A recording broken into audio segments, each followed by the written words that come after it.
Meanwhile, House Democrats already seem to be at least encouraging illegal immigrants to vote because Republicans were trying to crack down on that.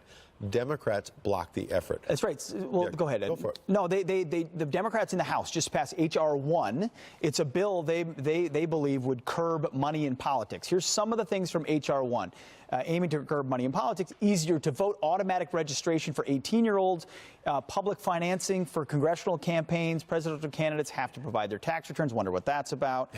Election day, a national holiday, an idea I actually support if you get rid of early voting, but they don't want to do that. And even the ACLU released a statement against that, saying that it constitutionally impinges on free speech rights of American citizens and public organizational groups. I mean, it's pretty telling when the ACLU is saying it's a bad idea and is unconstitutional. Yeah, it's Republicans true. said, hey, you want to do all these things. Okay, we get it. Democrats are in charge of the House now. But Republicans had a point of view that said, if you really want to make sure that the right people are voting, people who actually have a legal right to vote, right, you should make sure and have a measure in there that says illegal immigrants clearly cannot vote because there's a concern about whether they are voting or not. Well, guess what?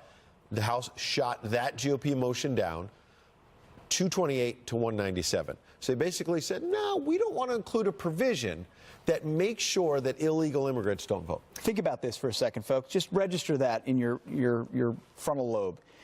A vote whether or not illegals should be allowed to vote in this country was shot down by Democrats. Now, I know it was a motion to recommit. Some would say it's a procedural vote.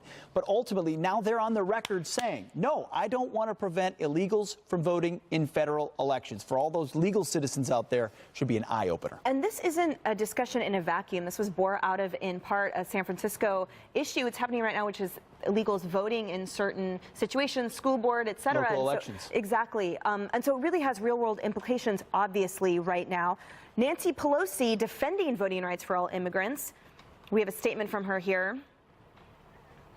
She was in Texas a couple of days ago. Not newcomers, we have to recognize the constant reinvigoration of America that they are, and these newcomers make America more American, and that means not suppressing the vote of our newcomers to America. Newcomers, it's a new way of calling it.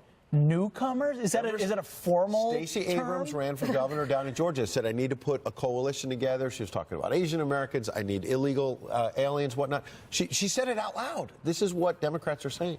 And I think, you know, it's not that there is a complete pushing out of participation in the system. It's not as if there's ostracizing happening, but I think there's clearly constitutional and legal issues surrounding whether that should happen, and that's the issue here. It's not. Yeah, and to be clear, if you're a newcomer who's a legal immigrant, you should have the right to vote. This is about sovereignty. This is what the president says about, do we have a country or not? Does citizenship actually matter?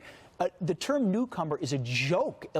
For someone to say that is a joke. You'd expect that from an activist on the street. This is the Speaker of the House. But words matter. That's why they call it dreamers as well. 100%. Come up with words like that. Create the narrative. Okay. If you're illegal, you don't get to vote. How about that one? All right.